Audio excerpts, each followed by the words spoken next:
राम राम. मी Rajurkar Nandigram YouTube चॅनलवर आपलं हार्दिक स्वागत करतो. आजचा विषय आहे की भारत अणु ऊर्जेमध्ये स्वयंपूर्ण झालेला आहे. भारताचे वायुसेना, एअरफोर्स, आर्मी आणि नेव्ही या तिन्ही सेनेकडे अणुबॉम्ब निर्मित शस्त्र दिलेले गेलेले आहेत. जगामधला हा भारत 5वा देश आहे. आजच्या काल भारताची अणुबॉम्ब असणारी एक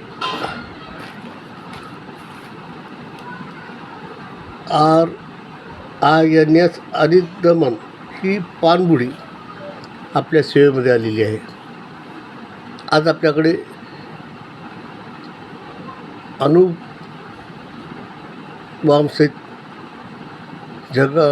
देशाचं संरक्षण करण्यासाठी 5 पाणबुड्या आहेत. त्याची काल INS अरिंदमन ही नौदलात नेव्हीमध्ये दाखल करण्यात आलेली आहे. आणि भारत आज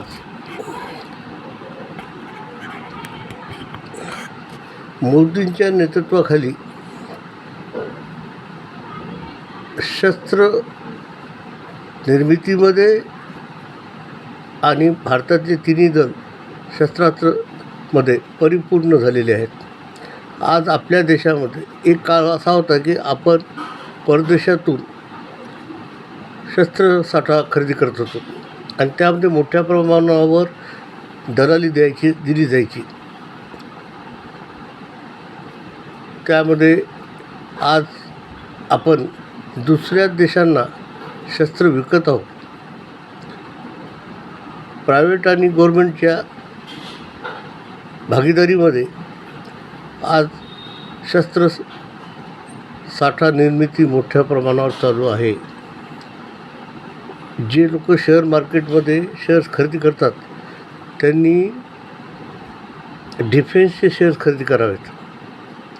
भविष्य काळामध्ये त्याला चांगली किंमत मिळणार आहे. भारताच्या शस्त्रसाठ्याला परदेशातून मोठ्या प्रमाणावर मागणी येत आहे. नोंदवली जात आहेत की आम्हाला हे विमान द्या, आम्हाला हे शस्त्र द्या. अशा प्रकारची डिमांड जगातल्या देशाकडून होत आहे आणि त्या पद्धतीनं आपण आज निर्मिती करत आहोत. आपण भारत स्वयंपूर्ण झाला आहे शस्त्रसाठ्यामध्ये आणि दुसऱ्या देशांना आपण आज स्वयंपूर्ण करत आहोत. आणि आपल्या देशाचे जे शस्त्रसामुग्री आहे त्यामध्ये अचूकता फार महत्त्वाची आहे. चीनचे जे काही शस्त्र आहेत ते बोगस आहेत.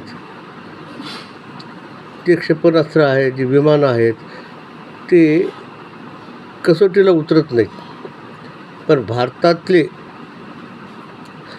विमान असो, क्षेपणास्त्र असो, बंदुका असो किंवा इतरही जे काही साहित्य आहे ते परफेक्ट आहे असं जगातल्या इतर देशांना मान्य झालेलं आहे. भारताला मोदीसारखा पंतप्रधान मिळाला त्यामुळे आपण या स्टेजला पोहोचू शकलेलो आहोत. 75 वर्षाच्या काळामध्ये आज आपण जी प्रगती केलेली आहे ती मोदींच्या नेतृत्वाखाली भारत विकसनशील राष्ट्र न राहता विकसित राष्ट्र झालेलं आहे. या नरेंद्र मोदी यांचे भारतावरच्या जनतेवर खूप खूप उपकार आहेत आणि या व्यक्तीमुळं आज आपल्याला स्वाभिमानानं भारताचा गौरव वाढविलेला आहे. पूर्ण जगामध्ये भारताकडे जगात होणाऱ्या युद्धांमध्ये मध्यस्थाची भूमिका मोदी करू शकतात अशी खात्री निर्माण झालेली आहे. तिथलच्या राष्ट्राच्या प्रमुखांना, तिथलच्या जनतेला हे वाटतं की या युद्धामध्ये मोदींनी जर मध्यस्थीची भूमिका केली तर 100% हे युद्ध थांबवू शकतात.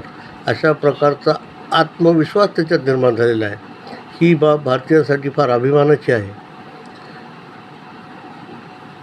ही नवीन बातमी आपल्याला कळावी म्हणून मी हे माहिती देत आहे आपल्याला. याचे वर्तमानपत्रात सगळीकडे बातमी आलेली आहे. या बातमीचं महत्त्व किती आहे हे सांगण्यासाठीही मी एपिसोड केलेला आहे. मी माझी माहिती आपल्यासमोर प्रस्तुत केली आहे. आपलं मत माझ्या कॉमेंट बॉक्समध्ये द्या. जय श्रीराम.